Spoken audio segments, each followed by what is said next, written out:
Hello Capricorn, Sun, Moon, Rising, and Venus signs. Kamusta kayo? Sana po ay nasa mabuti kayong kalagayan. Welcome back po sa Star Tarot. At kung bago kayo rito, welcome din po kayo. Please subscribe, like, share my videos, and leave me a comment po kung nakaresonate po kayo. Thank you. So, tignan natin kung ano ang mga mensahe para sa iyo, Capricorn. First card ninyo, we have family matters. Ayan. So, siguro meron kayong mga bagay na kailangang i-discuss with other family members regarding matters, no? May involve your parents or involving your bahay, your properties, or baka sa mga kapatid, no? Yung mga ganon. So, we also have moon changes in your life is about to come. Merong mga pagbabago na magaganap sa buhay mo na paparating. You know? So, kung ano man ito, kayo lang tayo nakakaalam niyan when it starts to unfold. Okay? So, what else? We have horse, short journey. Meron ditong travel na gagawin kayo. So, this could be, malapit lang yung pupuntahan ninyo, or baka saglit lang kayo doon, no? So good luck. Temptation will test you. So mapapatunayan dito kung gaano kayo ka-committed doon sa pangako ninyo. No, pwedeng nangako ka sa sarili mo or nangako ka sa isang tao, 'di ba, na hindi mo na muling gagawin or hindi mo na muling kakainin or iinumin. Ano mang bagay na ito na sigurado yan ay hindi makakabuti para sa iyo, no? Kaya nga siguro pinagbawal sa iyo, no? So 'yun, maaaring yung tentasyon na yan could be related to that or other things, no? Mga vices, mga ganyan. So, what else? We have ink pot, problem to be resolved. So, baka that is related to family matters. Diba? Baka ganon. Baka yung kailangan mong asikasuhin dito is problema sa pamilya. Or baka yung problems na to could be related to this. Baka kung ano man ng temptation na to, baka dito kayo magkakaproblema. Or baka ito yung magiging susi, no, or panimula ng inyong problema. Kaya maging aware kayo dyan. Okay? Be careful. So, we have forest, muddled, and unclear thinking. Maaari, no, na yung magpapagulo sa isip mo or yung gulo sa isip mo na nararanasan mo sa ngayon could be related to that. Baka yan ang pinoproblema ninyo. No, kaya kayo naguguluhan dahil dyan sa problemang ito, no? At you don't know what is going to happen, or siguro nag-anticipate ka na, or baka nag-overthink ka. Okay? So baka yung mga pagbabagong ito baka related to that, no, sa problemang ito. So what else? We have happiness, thanks God, kasi malalagpasan mo na yung mga problemang yan, kaya magiging masaya ka. So mag-isip kayong mabuti. Use your intuition. Pakinggan mo yung iyong intuition, kasi for sure your intuition won't lead you astray.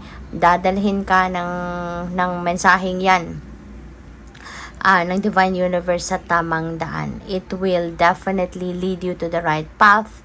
It will definitely lead you to the right choice. Alright? Kaya ayun, magiging masaya ka in the end. So, ibig sabihin nito na kung ano man ang mga problemang ito na kailangang resolbahan ay eventually mareresolbahan mo talaga. No? So, good for you. So, we have frying pan. Baka ito yun. No? Pwede rin na ito, may mga trouble siguro na pwede kayong madamay, pwede kayong magkaroon, or baka may mga accusations. So, it's either ikaw yung merong aakusahan or baka ikaw yung maaakusahan dito, no? Kaya mag-iingat kayo kasi pwede pa ninyong maiwasan yan, diba? And yung message na to din, hindi ito para sa lahat, So, wag ninyong akuin, wag ninyong ipilit sa sitwasyon ninyo kung wala namang ganyang sitwasyon kayo sa buhay ninyo. So, yun. Pwede pang pag-ingatan yan, no? Kung wala namang nangyayaring ganyan, mag-ingat kayo. That could be a warning para sa'yo, no? Na maging maging careful kayo sa mga dealings ninyo with other people, sa mga sinasabi ninyo, sa how you're going to react, sa mga pakikipag-usap, or sa mga, alam mo yun, mga dealings ninyo with other people, yung ganon. So, you need to be, you need to be careful with how you deal with them. Alright? Kasi, yun na nga, baka kayo ay masabit sa kadramahan ng ibang tao. Okay? So, we have both. Increase your efforts if you want to achieve your goal. Okay? Increase your effort. Dagdagan mo yung effort mo, dagdagan mo yung, alam mo yun, yung sipag at tiyaga ninyo para ma-achieve ninyo yung mga goals ninyo. Okay? So, kasi, 'di ba? Hindi po pwedeng hindi tayo mag-action, hindi tayo magsipag, hindi tayo mag-persevere. 'Di ba? Kung meron tayong gustong ma-achieve sa buhay, kailangan pagtrabahuan talaga. Kaya maaring ito yung kailangan ninyo sa ngayon. Increase your efforts. Baka yun na lang ang kulang. So what else? We have grasshopper, situations in the balance that require careful handling. Yan. So pwede Capricorn na ang iba sa inyo dito. Baka merong sitwasyon, no, na kailangang malumanay lang ang approach, kailangang pag-isipan mabuti, no, yung approach dito. Baka this may baka baka related ito sa pamilya, related sa mga anak, no, or relationship.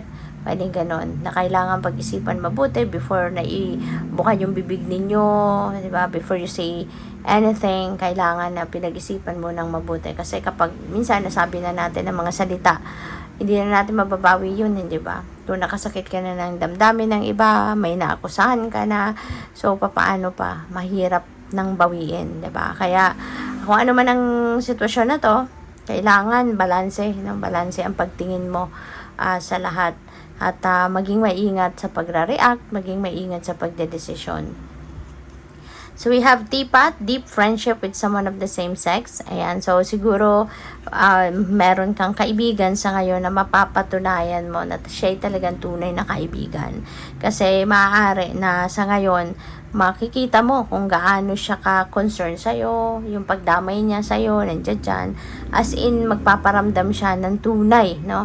Na tunay na pakikipagkaibigan talaga sa'yo. As in, mafe-feel mo yung presensya na, at saka yung mga sasabihin niya sa'yo, yung pagtulong niya sa'yo, mafe-feel mo na siya talaga ay sincere sa pakikipagkaibigan sa'yo. So, we have K, successful outcome to your problems. Napakagandang pagtatapos ng reading na ito. Kasi kung ano man ang mga problemang ito, ano man yung mga concerns ninyo na po pwedeng ma-encounter ninyo or baka na-i-encounter nyo na, sa ngayon, huwag ka mag-alala, that will be solved. Diba? Totoo na walang problema na walang solusyon. Okay? Walang problema na walang solusyon. Lahat ng mga adversities, ng mga hardships, merong merong katapusan, no? Kasi wala namang permanente sa mundo, hindi ba? Kaya even your problems, no, that will come to an end. So good luck.